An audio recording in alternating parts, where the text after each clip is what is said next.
सपा सांसद शफीकुर रहमान बर्क ने बीजेपी पर भड़कते हुए बयान देकर कहा कि मुल्क के हालात बहुत ख़राब हैं, हालात बहुत नाजुक हैं। मुल्क में मॉब लिंचिंग, बलात्कार और जुल्म ज्यादती हो रही है।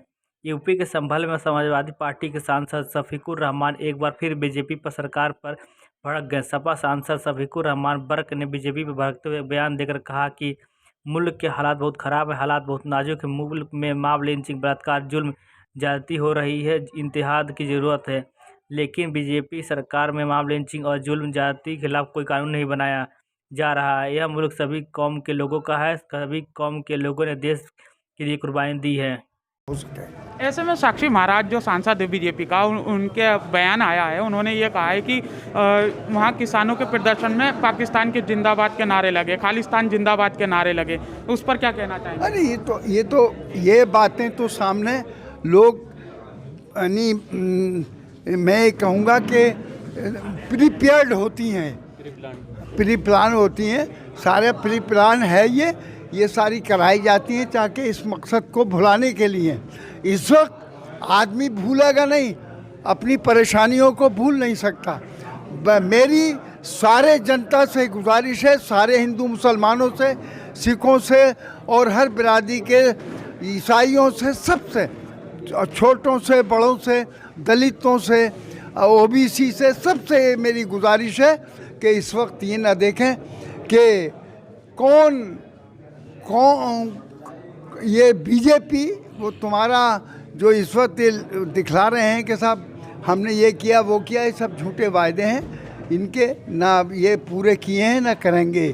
इस वक्त सरकार बदलने के लिए अच्छा वक्त है।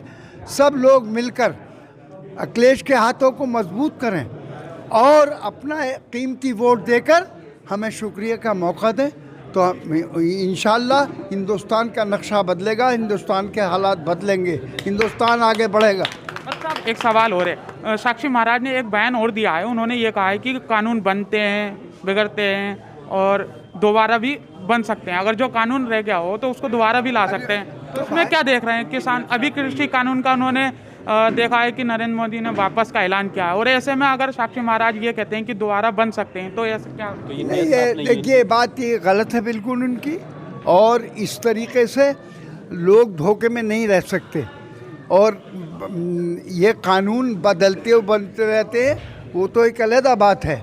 लेकिन जो चीज़ हमारे सामने मौजूद है उसके लिए इनकी आँख आज तक नहीं खुली। 1 साल होने को आ गया, इनके दिल में कोई दर्द पैदा नहीं हुआ, कोई तड़प पैदा नहीं हुई कि हम इन किसान भाइयों के लिए भी कुछ करें। बल्कि ये इस बात के शायद मुंतज़िर थे कि इलेक्शन आवे, यूपी का इलेक्शन, और 5 इलेक्शन और अभी 4 और बाकी हैं, वो भी हो रहे हैं, तो होंगे।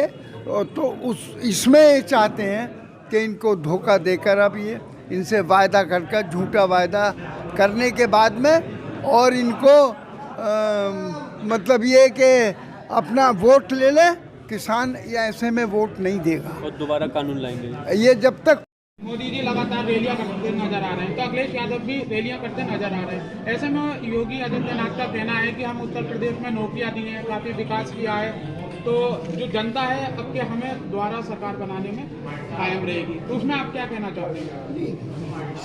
जनता तो इस वक्त बदलाव चाहती है।